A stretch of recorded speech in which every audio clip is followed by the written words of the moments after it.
What if the most evil person you will ever meet is already in your life right now, and you have no idea? What if they are not a stranger?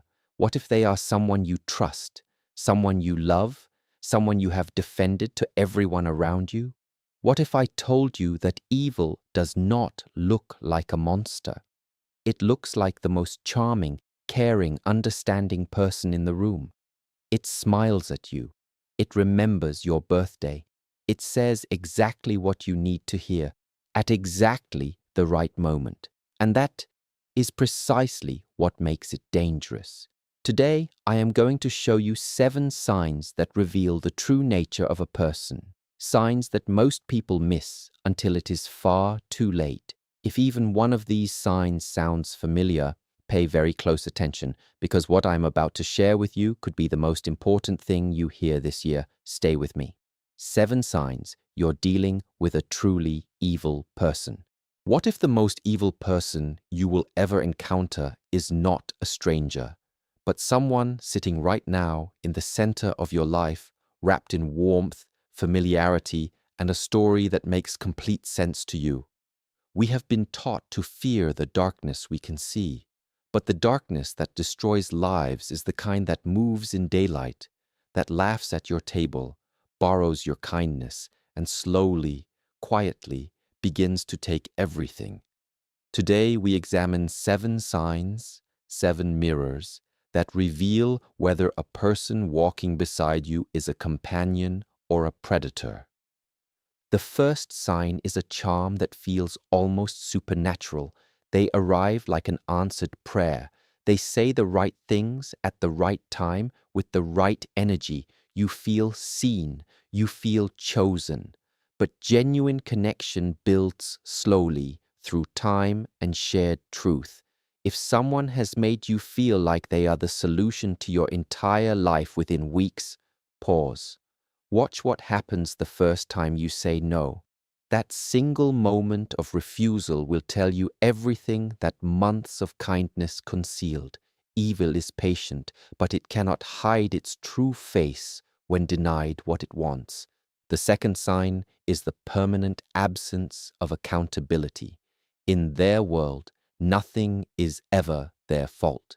Every rupture, every failure, every wound they caused has an explanation that begins and ends with someone else. You will find yourself apologizing for pointing out their behavior. You will find yourself confused about what actually happened.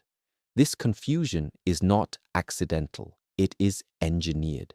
A person who cannot bow before their own mistakes is a person who has declared themselves above consequence. And a person above consequence is a person capable of anything. The third sign is that your energy consistently disappears around them. You arrive full, you leave hollow. This is not a personality clash, this is extraction. They orbit every conversation back to themselves. Every solution you offer becomes the beginning of the next problem. They do not want resolution. Resolution would end the attention.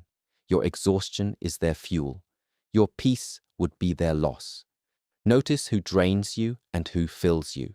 Your nervous system speaks truth long before your mind is ready to hear it. The fourth sign is that your vulnerabilities have become their inventory. You shared your fears because you trusted.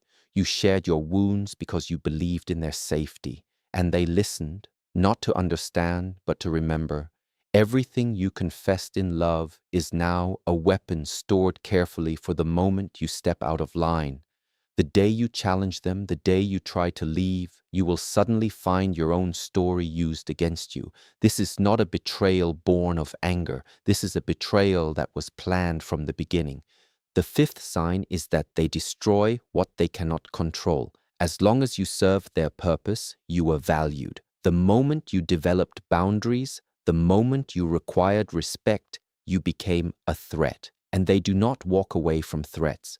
They dismantle them through silence, through rumor, through calculated cruelty, delivered with a smile. The goal is not simply to leave you. The goal is to ensure that your credibility, your confidence, and your peace leave with them. Real love does not punish growth. Anything that shrinks you when you try to rise is not love. It is a cage that learned to call itself home. The sixth sign is performed empathy, sympathy without substance. They cry when it benefits them. They understand when they need something from you.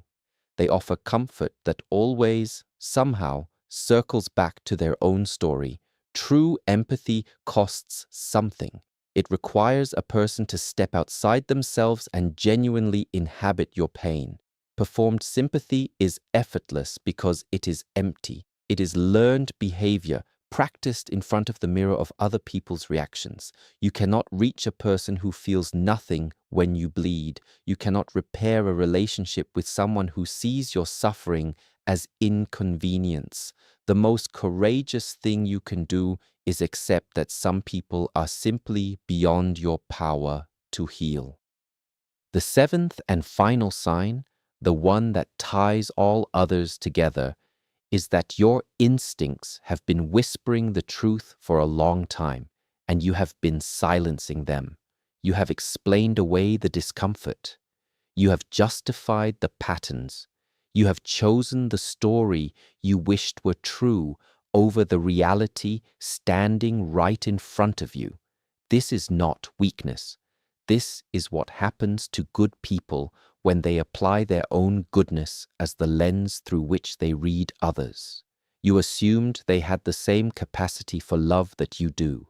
You assumed their silence was thoughtfulness, their control was protection, their jealousy was devotion. It was not. And deep below the explanations, you always knew. Evil is rarely what we imagine it to be. It does not announce itself. It does not come dressed in warning. It comes in the form of a person who makes you feel more alive than you have ever felt, until the moment it makes you feel like you no longer exist at all. The 7 signs we examined today are not a checklist for paranoia. They are a compass for clarity. The world is filled with good people, broken people, healing people, imperfect people who are genuinely trying. But among them, there are those who have chosen darkness, not out of wounding, but out of will. And the most powerful thing a person can do in the presence of that darkness is to see it clearly, name it honestly, and walk away with their soul intact. You do not need to hate what harmed you. You do not need to carry anger as armor. You simply need to trust yourself enough to choose better, to choose peace, to choose people who add to your life rather than quietly subtract from it. Your awareness is your protection. Your discernment is your dignity. And your decision to walk toward what is true is the single most powerful act of self-mastery any human being can perform. Guard your energy, guard your story, and never, ever silence the voice inside you that already knows the truth.